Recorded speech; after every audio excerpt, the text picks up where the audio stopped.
और एक बड़ी खबर, मिडिल ईस्ट में जारी जंग के बीच इजराइल के प्रधानमंत्री बेंजामिन नेतन्याहू को लेकर एक बड़ी अफवाह तेजी से फैल रही थी।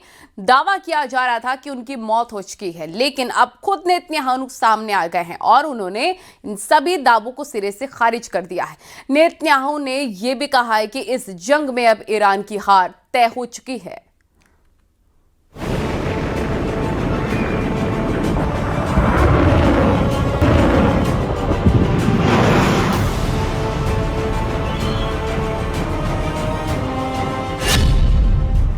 साबित हुए सारे दावे।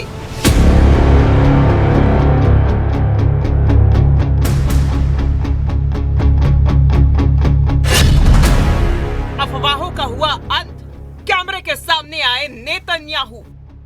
I'm alive and you're all witnesses. मैं जिंदा हूं।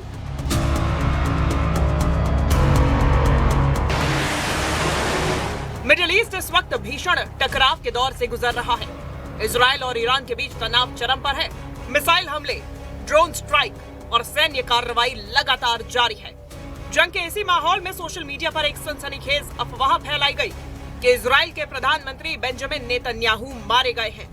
कुछ पोस्ट में तो ये तक दावा किया गया कि ईरान ने उन्हें निशाना बनाया है, लेकिन इन दावों के बीच अचानक नेतन्याहू का एक वीडियो सामने आता है और सारी अफवाहों पर ब्रेक लग जाता है।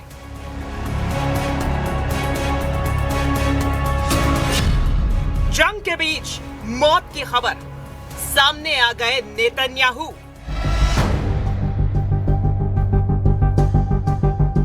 अमेरिकी राजदूत माइक हकाबी के साथ एक इमारत में चलते हुए नेतन्याहू कैमरे के सामने आते हैं और सीधे सीधे उन अफवाहों को चुनौती देते हैं जो उनकी मौत की बात कर रही थी। इससे पहले भी एक वीडियो को लेकर सवाल उठे थे। कहा गया कि वो एआई से बना है, यहाँ तक कि उंगलियों की गिनती तक पर बहस छिड़ गई थी।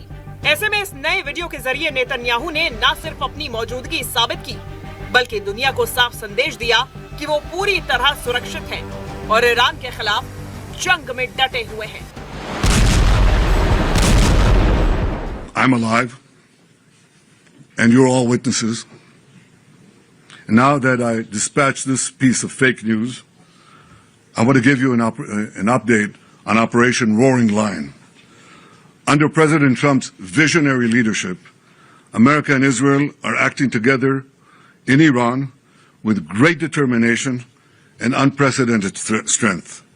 Operation Rising Lion is designed to remove the existential threats posed by the Ayatollah regime, the regime that has waged war against America and Israel and the people of Iran for 47 years. It chants death to America, death to Israel, and it delivers death to its own people. जंग के नतीजे पर Netanyahu का बड़ा दावा।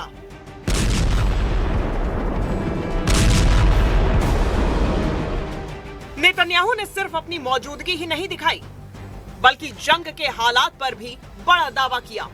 उन्होंने कहा कि इजराइल की कार्रवाई लगातार जारी है और ईरान को भारी नुकसान पहुंचाया जा रहा है।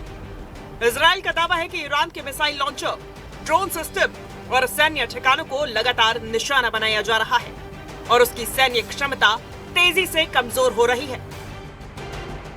Despite the fake news that is unfortunately being spread since the start of the war 20 days ago, we are winning and Iran is being decimated. Iran's missile and drone arsenal is being massively degraded and will be destroyed. Hundreds of their launchers have been destroyed, their stockpiles of missiles are being hit hard, and so are the industries that produce them. That's important.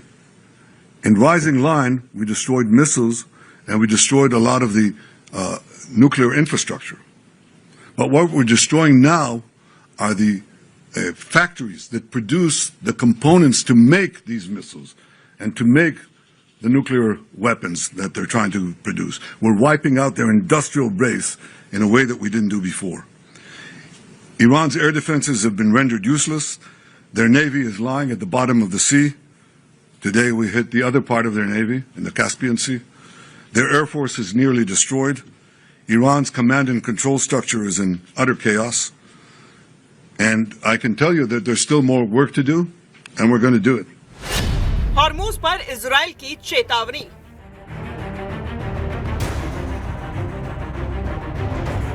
जंग का असर अब सिर्फ Israel और Iran तक सीमित नहीं रहा, बल्कि अंतर्राष्ट्रीय समुद्री रास्तों तक पहुंच गया है। हॉर्मूज स्ट्रेट, जहां से दुनिया का बड़ा तेल व्यापार गुजरता है, अब तनाव का नया केंद्र बन गया है। नेतन्याहू ने आरोप लगाया कि ईरान इस रास्ते को बंद करने की धमकी देकर दुनिया को ब्लैकमेल करना चाहता है, और अगर उसके पास परमाणु हथियार होते तो खतरा और भी बड़ा हो सकता था। The death cult in Iran is trying to blackmail the world by closing a key international maritime route, the Straits of Hormuz. It won't work. Israel is helping in its own way, and intel and other means, the American effort to open the Straits of Hormuz rather.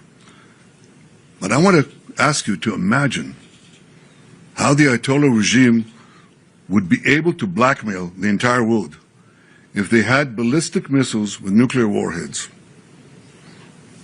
Just imagine what they would do. Look at what they're doing now and imagine what they would do if they had ballistic missiles, international range ballistic missiles, and nuclear tipped warheads. Just imagine what a great threat that would be. So today Israel and the United States are protecting America, Israel, the entire Middle East, but I venture to say the entire world. Middle east में हालात फिलहाल बेहद नाजुक बने हुए हैं। Israel और Iran के बीच टकराव थमने के कोई भी संकेत नहीं दिखाई दे रहे। आने वाले दिनों में ये जंग और तेज हो सकती है, क्योंकि दोनों पक्ष अपनी सैन्य ताकत और रणनीति को और आक्रामक बना रहे हैं। हॉर्मूज जैसे अहम समुद्री रास्तों पर बढ़ता तनाव पूरी दुनिया की चिंता बढ़ा रहा है।